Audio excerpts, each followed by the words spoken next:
어깨 허리야. 어디 앉을 데가 없나. 이럴 때는 어떤 식물이 도움을 줄까요? 여보세요, 여보세요, 배가 아파요. 배가 아프고 소화불량, 장염, 위염, 무엇을 먹으면 좋을까요? 여러분 안녕하세요. 풀도랑 풀맘입니다. 오늘은 제가 오늘 소개할 식물의 소개 영상을 찍었는데 보시기에 괜찮았을까요?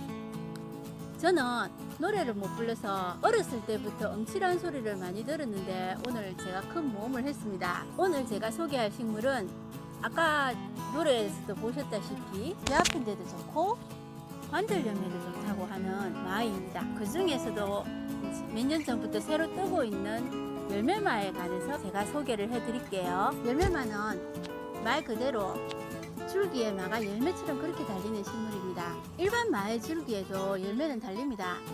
그렇지만은 그것은 아주 작고 손이 많이 가는 열매라서요. 거의가 버리기는 하는데 따서 그걸 씨앗으로 삼기도 하지만 보통 이제 밥을 해 먹거나 아니면 갈아서 주스를 해 먹거나 그렇게 합니다.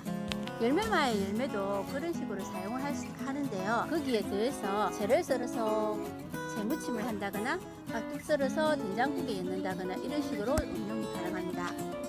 그래서 사람들이 그 편리함에 반해서 열매마를 많이 찾는 것 같아요. 열매마는 상당히 새가 좋게 자라는 식물입니다. 마의 열매가 큰 것처럼 잎도 일반 마의 몇 배가 될 정도로 큰데요. 자라는 것도 보통 20m가 넘게 자란다고 그럽니다.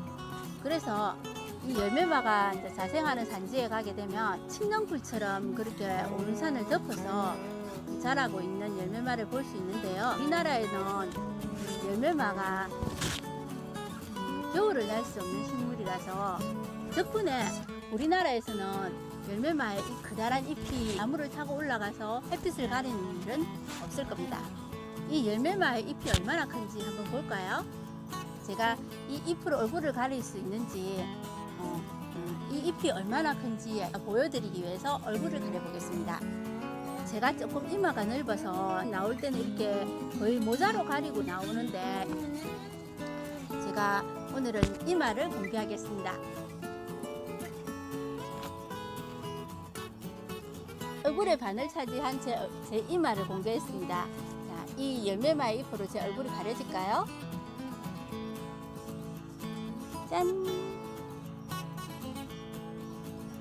제 얼굴은 이 마의 잎으로 가릴 수 있을 정도로 아주 작답니다. 결코 열매마의 잎이 큰 게 아니에요. 그렇죠? 그러면 제가 지금부터 열매마의 효능과 키우는 법에 대해서 좀 더 자세하게 설명을 해드리겠습니다. 줄기 마디마디 달려있는 열매마입니다. 이제 자라나는 콩알 만한 것도 있고요. 이렇게 자라고 있는 것들도 있고요. 열매마의 성분은 마와 똑같은 성분을 가지고 있습니다. 그래서 마를 자르거나 갈면 나오는 그 끈적끈적한 점액질 물질을 열매마도 가지고 있는데요. 그 점액질 물질의 이름을 뮤신이라고 부릅니다.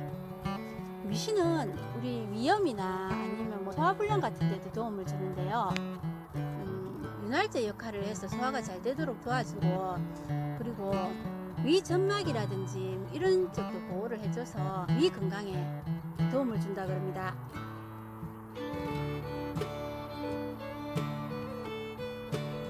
그래서 열매마는 위장장애가 있으신 분들이나 위가 약하신 분들이 드시면 도움을 받을 수 있습니다. 관절염 치료제 중에 포리티손이라고 하는 것을 들어보셨습니까?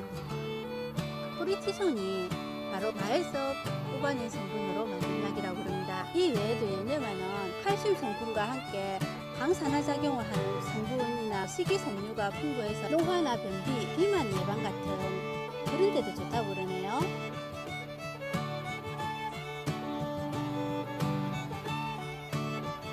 저는 봄에 팔던 모종이 남기도 했고 그리고 저희 하우스에 방문하시는 분들 보시라고 이렇게 열매마를 하우스에 심었는데요. 보통은 노지에 열매마를 많이 심습니다. 4월 말경 열매마를 준비를 해서 냉해가 입지 않을 때 열매마는 열대식물이기 때문에 냉해를 잘 입거든요. 그러니까 한 15에서 20도 정도 될 때 노지에 심어주시면 되고요. 심으실 때는 1m 이상 간격을 띄우고 심어주시면 되고요. 거름을 하실 때는 심기 전에 먼저 거름을 하시고 이렇게 심어주시는 게 좋은데, 혹시라도 추비를 하실 일이 있으시면 열매마의 뿌리가 깊이 내려가는 것이 아니라 옆으로 누르게 퍼지거든요. 그러니 그 거름을 깊이 묻지 마시고, 보통 뿌리가 옆으로 한 2m 이상 퍼진다는 걸 생각을 하면 깊이 묻지 마시고 옆으로 뿌리시거나 묻어주시는 게 좋고요. 열매마는 한 7월 중순이나 말경부터 열리거든요. 그러면 그때부터 서리가 내릴 때까지 계속 따실 수가 있습니다. 열매마 심으실 때 가장 중요한 것이 열매 무게를 이기지 못해서 지주대가 쓰러지는 것인데요.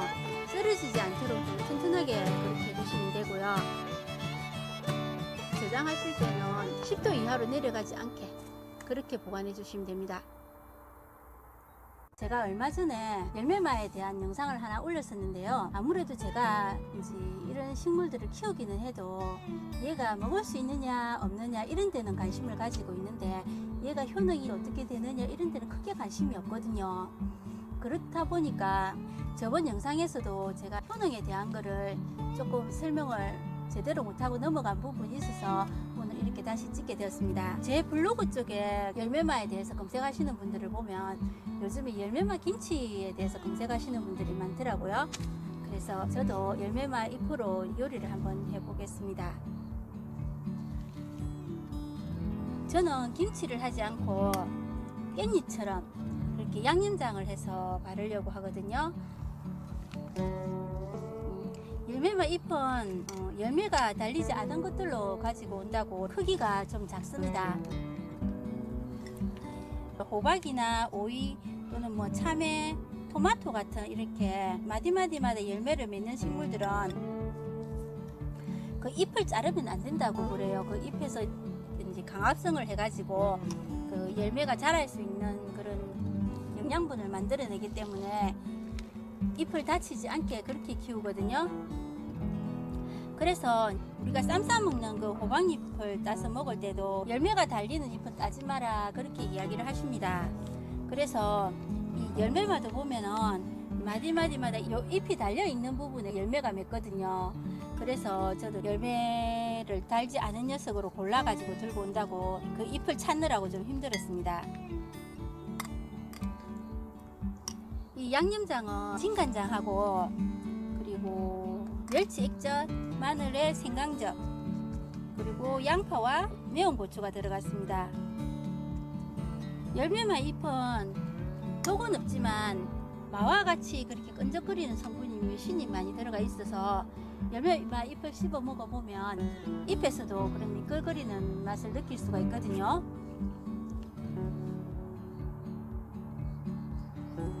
그래서 혹시라도 마에 대해서 민감하신 분은 열매마 잎도 그냥 생으로 먹을 수는 있지만은 조심해서 자셔 주시는 게 좋고요.